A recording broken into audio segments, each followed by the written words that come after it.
November 8, 1944, Morville-Lesvic, France. Sergeant Warren G. H. Cressy, a 23-year-old tank commander from Corpus Christi, Texas, gripped the controls of his M4 Sherman Cool Stud as shells exploded around him. The 761st Tank Battalion, an all-black unit dubbed the Black Panthers, faced a German defensive line bristling with Panther tanks and 88 guns. Nazi doctrine dismissed black soldiers as inferior, incapable of mastering armored warfare. Yet through freezing mud, Cressy's platoon of 5 Shermans, linked by crystal-clear SCR-508 radios, outmaneuvered a German panzer company with precision that stunned Oberstleutnant Hans Müller, commanding the 116th Panzer Division. In 12 hours, the 761st destroyed 14 German tanks, 20 bunkers, and 150 machine gun nests, losing only 2 Shermans. Müller's captured report read, "These black Americans fight like demons. Their tanks move as one, we underestimated them." The 761st, trained harder than any white unit and equipped with America's networked radios, didn't just break the Siegfried Line, they shattered Nazi racial myths and American segregationist doubts, proving courage and technology could rewrite history. The gauntlet from segregation to combat. In 1944, the U.S. Army remained segregated, rooted in a 1925 War College report claiming black soldiers lacked the mental capacity for technical roles like tank warfare. Black newspapers, the Chicago Defender, Pittsburgh Courier, demanded equal roles, echoing the Double V campaign, victory over fascism abroad, racism at home. In 1941, pressure from the NAACP and A. Philip Randolph forced the Army to form the 761st Tank Battalion, an experiment in black armored units. Activated at Camp Claiborne, Louisiana on April 1, 1942, the 761st faced hostility. White locals burned crosses, white MPs arrested black tankers for drinking from white fountains. Their commander, Major Paul L. Bates, a white officer who believed in their potential, trained them relentlessly, 400 hours in simulators versus 200 for white units. Washout rates hit 65% compared to 40% for white tankers, creating an elite force of 676 men, including 36 officers like Lieutenant Charles W. David. The 761st arrived in Normandy on October 10, 1944, attached to Patton's Third Army. White GIs jeered, "What's a black man doing in a tank?" General George S. Patton, desperate for armor, told them, "I don't care what color you are as long as you kill Germans."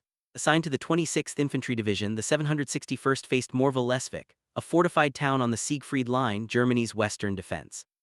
The Germans had 30 Panther tanks, 50 anti-tank guns, and 2,000 troops dug into concrete bunkers.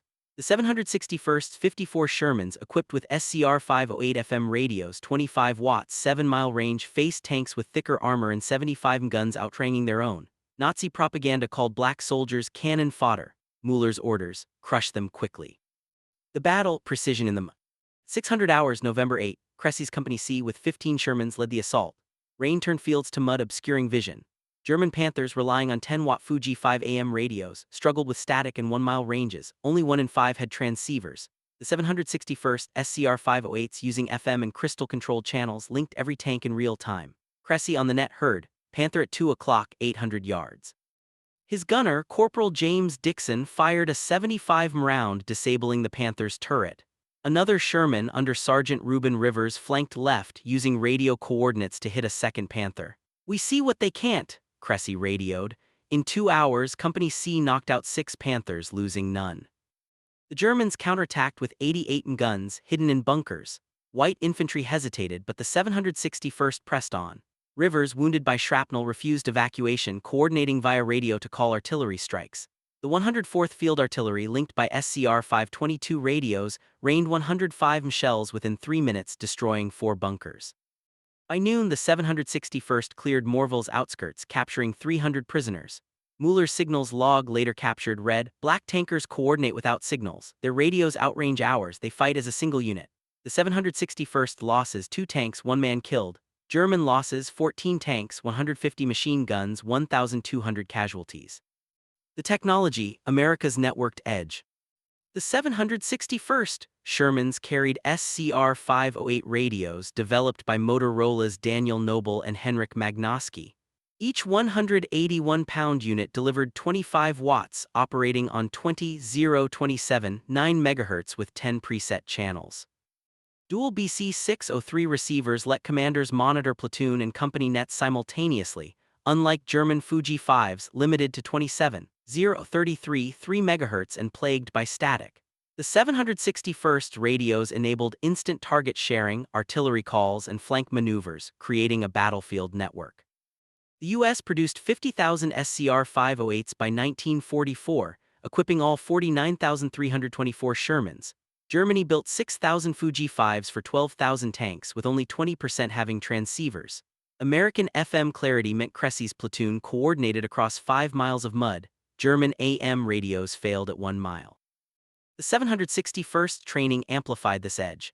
At Camp Claiborne, they drilled in radio discipline, memorizing codes and practicing blind maneuvers. "We trained to fight with our ears," David wrote.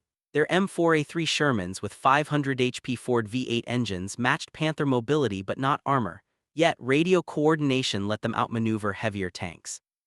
German Panthers with superior 75 mm guns fought as individuals when command tanks were hit, identified by multiple antennas. Every 761st Sherman could lead, baffling Mueller's observers. The human cost: heroes under fire. Cressy, nicknamed Bazooka for his ferocity, earned a Silver Star at Morville, destroying 3 tanks and a bunker while under fire. Rivers, wounded again on November 16, died saving his platoon, earning a posthumous Medal of Honor in 1997, delayed by racism.